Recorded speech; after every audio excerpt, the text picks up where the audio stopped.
देखो, कुछ मामले ऐसे हैं जो भारत सरकार से होंगे, बात भारत सरकार तक पहुंचानी पड़ेगी। और एक मामला डिग्रियों का आया, जो कह रहे हैं पड़ोसी राज्य पंजाब में ऐसा है कि जो AS-TS FS में ज़्यादा समय लगे, उससे पहले उसकी जियो टैगिंग करा के किसान से लोकेशन ले ली जाए, बाद में उसका भुगतान किया जाए तो वो संभव है। दूसरा, फसल बीमा के बारे में आपके सामने सारी चर्चा हुई है, क्या क्या उसमें कमियां हैं, क्या क्या सुधार किया जा सकता है और क्या क्या गड़बड़ हो रही है जिससे किसान पर बाहर पड़ रहा है। उनमें सुधार करने के लिए फसल बीमा योजना में हम बात करेंगे। बाकी यहाँ जैसे बताया कि जो नहर का क्षेत्र है वहीं लोगों ने सीवरेज का पानी डाल दिया, पानी प्रदूषित हो रहा है, तो उसको रोकने के लिए क्या किया जा सकता है। मुख्यमंत्री जी के स्तर पर बात की जाएगी और खरीद जल्दी से जल्दी हो। MSP पे मूंग और कॉटन की वो बात मैंने इनके सामने CMO में कर ली है।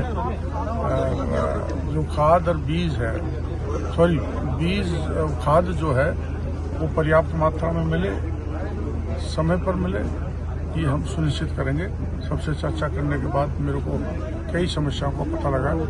बड़ी खुशी हुई है कि किसान यहाँ आए और मैंने उनकी समस्या को सुना और मैं मेरे स्तर की का समाधान मैं मेरे स्तर पर करूँगा जयपुर जाकर, और जो मुख्यमंत्री जी के स्तर की है वो मुख्यमंत्री जी से बात करूँगा। वैसे मैंने रेवेन्यू सेक्रेटरी साहब से यहीं से बात कर ली है, जिसमें किसान चाहते हैं कि ऑफलाइन गिरदावरी हो, ऑनलाइन की अभी तो उनको समझ नहीं है, इसलिए गिरदावरी लेट हो रही है।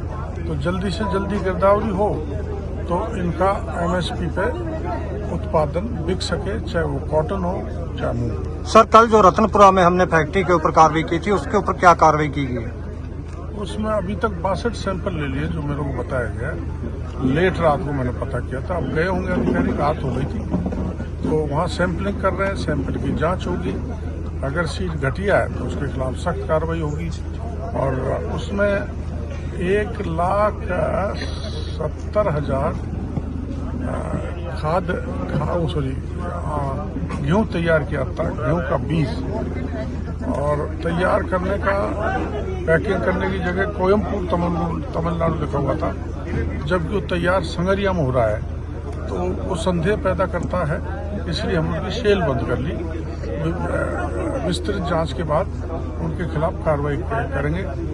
यही शक सरसों के मामले में था, जौ के मामले में है, तो हमारी टीम 15-20 अधिकारियों की लगी हुई है, वो सैंपलिंग कर रही है। सर, किसानों की तरफ से एक आवाज बार बार उठी है कि मंत्री जी लगातार गंगानगर के दौरे कर रहे हैं, कार्रवाइयां भी कर रहे हैं, लेकिन कहीं ना कहीं जो असर पूरी तरह सामने आना चाहिए वो दिख नहीं रहा। तो समय लगता है, लंबे पूरे समय से जो सिस्टम बिगड़ा हुआ हो तो उसको सुधारने में समय लगता है।